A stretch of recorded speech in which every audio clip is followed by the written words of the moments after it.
किसी ने सोचा भी नहीं था कि एक छोटी सी कंपनी दुनिया के सबसे बड़े मुल्क पर राज करेगी। हिंदुस्तान जैसे मुल्क को फतह करने के लिए बड़े बड़े शहनशाहों के पसीने छूटते रहे। आधी दुनिया को फतह करने वाले सिकंदर आजम को भी यहाँ से वापस लौटना पड़ा और मुगलों को अपनी हुकूमत कायम करने के लिए भी जमाने लगे। तो फिर ये कैसे मुमकिन हुआ कि तिजारत की भीख मांगने आई एक छोटी सी कंपनी ने पूरे हिंदुस्तान को अपना गुलाम बना लिया? और ये कैसे हुआ कि चंद लोगों पर मुश्तमिल एक छोटी सी कंपनी ने यहाँ के हुक्मरानों को बेवकूफ बनाकर लंबे अरसे तक हुकूमत की और इस मुल्क की दौलत को दोनों हाथों से लूट कर कंगाल कर दिया? मैं हूँ गुलाम रब्बानी और आप देख रहे हैं हिस्टोरिकल फैक्ट। आइए जानते हैं इस कंपनी के आगाज से अंजाम तक की कहानी।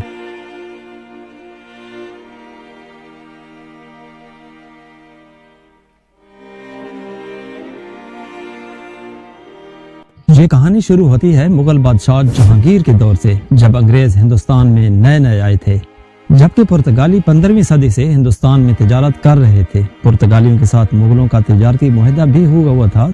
तो फिर यहाँ पर सवाल पैदा होता है कि अंग्रेजों को तिजारत की इजाजत मुगलों ने क्यों दी? साथियों, मुगलों और पुर्तगालियों के ताल्लुकात खराब हुए 1613 में। बात कुछ यूं है कि अकबर की वालिदा हमीदा बानो बेगम का रहीमी नाम का एक जहाज जो कि हज के लिए सूरत से जद्दा को रवाना हुआ करता था, 1613 में पुर्तगालियों ने इस पर कब्जा कर लिया। 700 लोगों और कीमती सामान को पुर्तगालियों ने अपने कब्जे में ले लिया। इस वाक़े की वजह से मुगलों और पुर्तगालियों के ताल्लुकात खराब हुए और इसी मौका का फायदा उठाकर थॉमस रो ने मुश्किल से सही लेकिन सूरत में अपनी एक फैक्ट्री खोलने की इजाजत हासिल कर ली। शुरू के 150 साल तक इस कंपनी ने भीगी बिल्ली बनकर तिजारत की। उस वक्त का हिंदुस्तान दुनिया का तिजारती मरकज था। दुनिया की 1/4 प्रोडक्शन यहीं पर होती थी, जिसमें सबसे ज्यादा काबिल जिक्र कपड़े की सनत थी। यहाँ का कपड़ा इतना म्यारी और सस्ता था कि यूरोप भर की टेक्सटाइल इंडस्ट्री लॉकडाउन होने लगी थी। सूरत में पहली फैक्ट्री के बाद 1639 में कंपनी ने मद्रास और बंगाल के कई इलाकों में अपनी फैक्ट्रियां कायम कर ली। कमाल की बात तो यह है कि जहाँ पर अंग्रेज अपनी फैक्ट्रियां लगाते थे, वहाँ का पूरा निजाम अपने हाथों में ले लेते थे। इन वारदातों में ताजे बरतानिया का मुकम्मल आशीर्वाद कंपनी को हासिल रहा। वो यहाँ के राजों महाराजों को आपस में लड़ाते और उनके वसैल पर काबिज होते चले गए। 1686 तक तो ये हमेशा बैकफुट पर रहते रहे, लेकिन इसके बाद उन्होंने ताकत के नशे में सीधी टक्कर ली मुगल शहनशाह औरंगजेब आलमगीर से और यहीं से आगाज हुआ एंग्लो मुगल वार्स का। इसकी वजह ये थी कि मुगल हुकूमत की तरफ से कंपनी पर तिजारती मामलात में काफी भारी शराइत आयद की गई थी, लेकिन अंग्रेज मुकम्मल इजारादारी चाहते थे और खास तौर पर बंगाल में। उस वक्त के बंगाल में बहार और उड़ीसा के इलाके शामिल थे और उसी बंगाल की वजह से पूरी दुनिया में हिंदुस्तान को सोने की चिड़िया कहा जाता था। बंगाल के दारुल हुकूमत मुर्शिदाबाद की चकाचौंध उस वक्त के लंदन से कहीं ज्यादा थी। दरअसल ये जंग जोजियाना चाइल्ड की बचकाना हरकत थी जो कि कंपनी को बहुत महंगी पड़ी। कंपनी को इंतहाई शर्मनाक शिकस्त का सामना करना पड़ा। मुगलों ने इस जंग में ईस्ट इंडिया कंपनी के फौजियों को मक्खियों की तरह मारा। बाद में कंपनी ने इस शिकस्त का दाग अपने माथे से साफ करने के लिए मुगल दरबार में माफी भी मांगी। कहा जाता है कि कंपनी के 2 सफीर मुगल शहनशाह के सामने इस हाल में पेश किए गए कि उनके दोनों हाथ बंधे हुए थे और सर सीने के ऊपर झुके हुए। यूं लग रहा था कि वो किसी कंपनी के सफीर नहीं बल्कि भिखारी हुए। लेकिन इस मौका पर मुगल शहनशाह औरंगजेब आलमगीर से बहुत बड़ी गलती हुई। उन्होंने जुर्माना ऐद किया लेकिन कंपनी को मुआफ कर दिया और साथ ही दोबारा तिजारत करने की भी इजाजत दे दी। इसके बाद कंपनी ने अपनी तिजारत को चाइना तक वसी कर लिया। उसने चाइना से रेशम का कपड़ा और चीनी के बर्तन खरीदकर यूरोपीय दुनिया में महंगे दामों बेचना शुरू कर दिए। ताहम कुछ अरसा बाद 1707 में जब औरंगजेब की वफात हुई तो उनकी वफात के साथ ही मुगल हुकूमत का शिराजा बिखरना शुरू हो गया। कंपनी ने इसी सूरत हाल से फायदा उठाते हुए मकामी हिंदुस्तानियों पर मुश्तमिल एक बहुत बड़ी फौज तैयार कर ली और फौज के बलबूते पर हिंदुस्तान में बाकायदा लूटमार शुरू कर दी गई। लूट से याद आया कि पहला हिंदी या उर्दू का लफ्ज जो इंग्लिश में शामिल हुआ वो अंग्रेजों की इसी लूट ही की वजह से शामिल हुआ, यानी लूट मार। अंग्रेजों की इसी लूट मार को हल्की सी ब्रेक उस वक्त लगी जब 1756 में बंगाल के हुक्मरान अली वर्दी खान के बाद नवाब सिराजुद्दौला नवाब ऑफ बंगाल बने। नवाब सिराजुद्दौला को शुरू ही से कंपनी की मौजूदगी सख्त नागवार थी, जो तिजारत की आड़ में अपना सियासी इन्फ्लुएंस बढ़ाते जा रहे थे। दूसरी तरफ ईस्ट इंडिया कंपनी भी अपने बारे में नवाब की मुखालफत अच्छी तरह जानती थी, इसलिए कंपनी ने नवाब के तख्त संभालते ही उसके खिलाफ साजिशें शुरू कर दी। सिराजुद्दौला ने 1756 में कलकत्ता पर कब्जा किया तो किले में मौजूद कई अंग्रेजों को गिरफ्तार कर लिया। इनमें से 146 अफराद को एक छोटे से कमरे में कैद कर दिया गया, जिसे बाद में ब्लैक होल ऑफ कलकत्ता का नाम दिया गया। शदीद गर्मी, तंग जगह और हवा की कमी के बहस इनमें से ज्यादातर दम घुटने से हलाक हो गए। कहा जाता है कि सिर्फ 23 अफराद जिंदा बचे। ये वाकया हकीकत है या फसाना, लेकिन अंग्रेजों ने इसे नवाब के खिलाफ प्रोपेगेंडे के तौर पर भरपूर इस्तेमाल किया, जिससे कंपनी को नवाब के खिलाफ जंग का जवाब मिला। जब अंग्रेजों को लगा कि जंग के मैदान में नवाब को शिकस्त नहीं दे सकते तो उन्होंने नवाब के करीबी साथियों को गद्दारी पर उकसाना शुरू कर दिया और गद्दारों में टॉप ऑफ द लिस्ट था बंगाल की फौज का सिपह सालार मशहूर जमाना गद्दार मीर जाफर। ये फितरी तौर पर एक निहायत लालची इंसान था। अंग्रेजों ने इसकी लालची तबीयत को देखते हुए उसे फतह की सूरत में नवाब ऑफ बंगाल बनाने का लालच दिया। 2 जुलाई 1757 को प्लासी की जंग हारने के बाद नवाब सिराजुद्दौला को मीर जाफर के बेटे मीरान ने कत्ल कर दिया। मीर जाफर को जमीन और जमीर बेचने के बदले बंगाल का ताज तो मिल गया, लेकिन ये ताज उसकी अपनी सल्तनत का नहीं, ईस्ट इंडिया कंपनी के एहसान का था। इस ताज की कीमत थी बंगाल की खुद मुख्तियारी। लेकिन जल्द ही अंग्रेजों को यकीन हो गया कि मीर जाफर इंतहाई निकम्मा इंसान है। मीर जाफर को अंग्रेजों ने हटाकर उसके दामाद मीर कासिम को नवाब ऑफ बंगाल बनाया, लेकिन दरहकीकत मीर कासिम की हुक्मरानी को बंगाल की अवाम ने दिल से कबूल नहीं किया। इसकी वजह थी कि वो कंपनी की उस नए मोहरे यानी मीर कासिम को नवाब सिराजुद्दौला, जिन्हें प्लासी की जंग हारने के बाद कत्ल कर दिया गया था, उनका गद्दार समझती थी। अंग्रेज चाहते थे कि मीर कासिम को लोग इस तरह से गद्दार ना समझें जिस तरह मीर जाफर को समझते थे। अंग्रेजों ने मीर कासिम को जायज और कानूनी हुक्मरान तस्लीम करवाने के लिए एक काम किया, वो ये कि अंग्रेजों ने मुगल बादशाह शाह आलम सानी से लीगल अथॉरिटी हासिल करने की कोशिश की ताकि मीर कासिम की हुक्मरानी को कानूनी शक्ल देकर अवाम के लिए काबिल कबूल बनाया जाए। इस ख्वाब की तकमील के लिए अंग्रेजों को बराह नाम मुगल दरबार की सनद चाहिए थी ताकि बंगाल में मीर कासिम की हुकूमत को कानूनी और जायज़ समझा जाए। 1765 में मुआहदा इलाहाबाद के तहत मुगल शहनशाह शाह आलम सानी ने बंगाल, बिहार और उड़ीसा की टैक्स वसूली की तमाम हकूक ईस्ट इंडिया कंपनी को दे दिए। इस मुआहदे के बाद कंपनी के पंजे और भी मजबूत हुए। उसके बाद 1777 में बंगाल में शदीद कहत पड़ा, जिसकी वजह से 70 लाख से 1 करोड़ तक लोग लुक़्मा अजल बने। लोग भूख से बिलक बिलक कर मर रहे थे, लेकिन ईस्ट इंडिया कंपनी के अफसरान की लालच ख़त्म होने का नाम नहीं ले रही थी। उन्होंने दोनों हाथों से इस कहत साली के दौरान भी टैक्स जमा किया, जहाँ तक कि मरे हुए लोगों का टैक्स भी जिंदा लोगों से वसूल किया जाता रहा।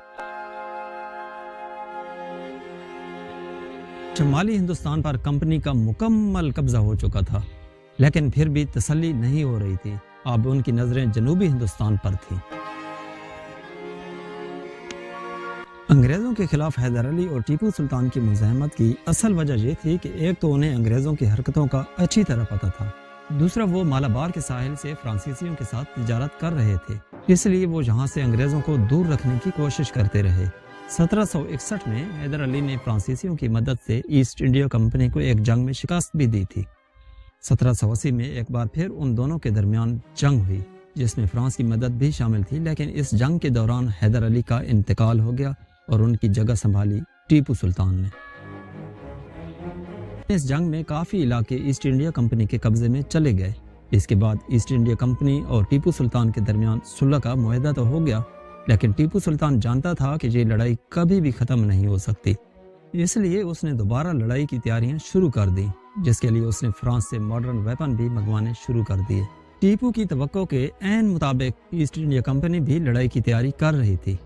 इस बार उन्होंने मराठा और निज़ाम हैदराबाद की मदद से मैसूर की रियासत पर हमला किया और फिर जल्द वो वक्त भी आ गया جب انگریز جنرل ہیرس نے ٹیپو کی لاش دیکھ کر کہا کہ اب ہندوستان ہمارا ہے۔ 4 مئی 1799 کو ٹیپو سلطان میسور کے قلعہ کے بحر انگریزوں کے خلاف لڑتے ہوئے جان کی بازی ہار گئے۔ انگریزوں نے میسور کی ریاست کو خوب جی بھر کر لوٹا اور میسور کے تمام خزانے اپنے ملک پہنچا دیے۔ 1803 میں انہوں نے دہلی پر بھی قبضہ کر لیا۔ اس وقت مغل سلطنت تقریباً ختم ہو چکی تھی۔ مغل بادشاہ دیوار پر بنی ہوئی اس تصویر کی مانند تھے جس کے پاس نہ تو کوئی اختیار تھا اور نہ ہی کوئی طاقت۔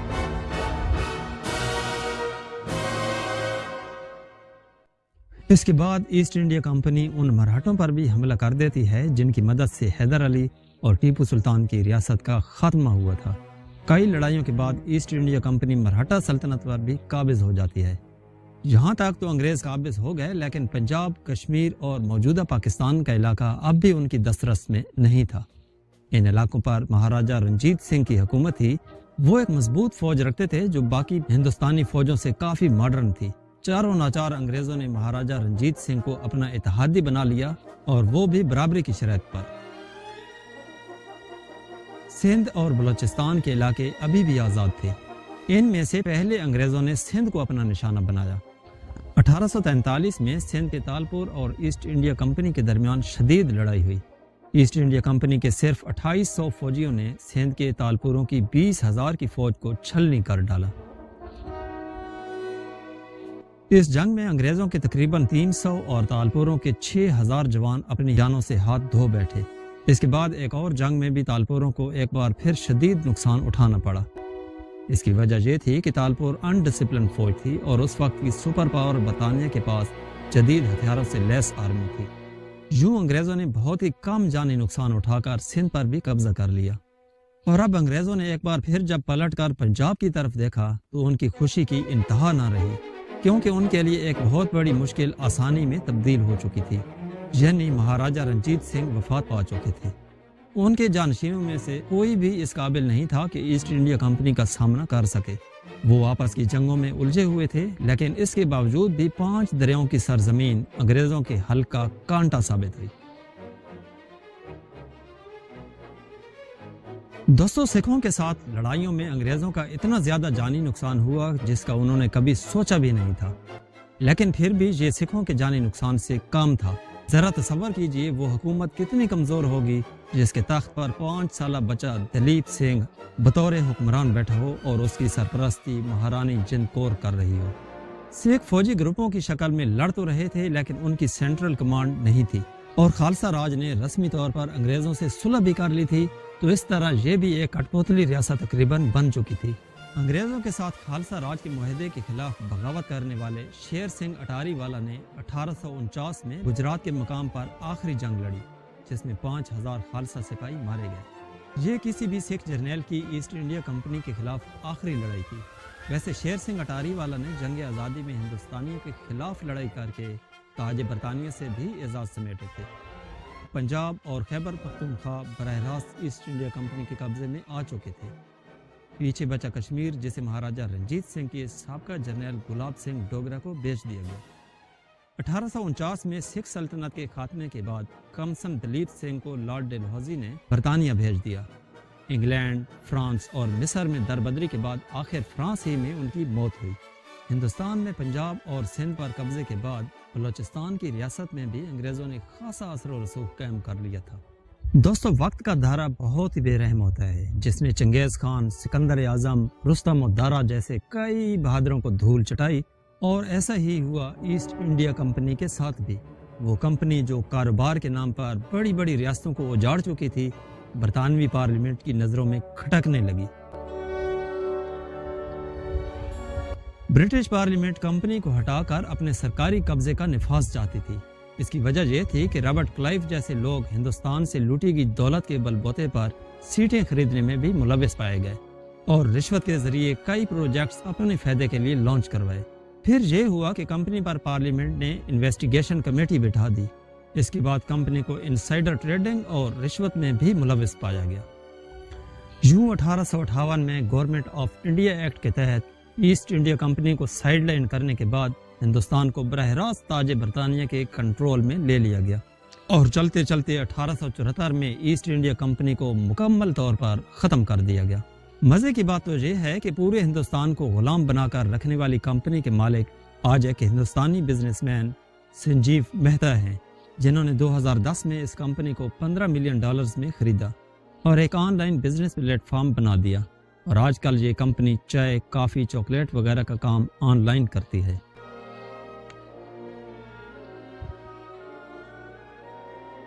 ایسٹ انڈیا کمپنی کی تاریخ کے بارے میں ہماری یہ ویڈیو آپ کو کیسی لگی؟ دوستو، ہم نے کوشش کی ہے کہ مستند حوالوں، نقشوں اور اینیمیشن کے ذریعے آپ تک مکمل اور درست معلومات پہنچائیں۔ تاریخ کو بہتر انداز میں سمجھنے کے لیے ایسی ہی انفارمیٹیو ویڈیوز ہم آپ کے لیے لاتے رہیں گے۔ اگر آپ کو یہ کاوش پسند آئی ہے تو ویڈیو کو لائک کریں۔ مزید ویڈیوز دیکھنے کے لیے ہسٹوریکل فیکٹس کو سبسکرائب کیجیے۔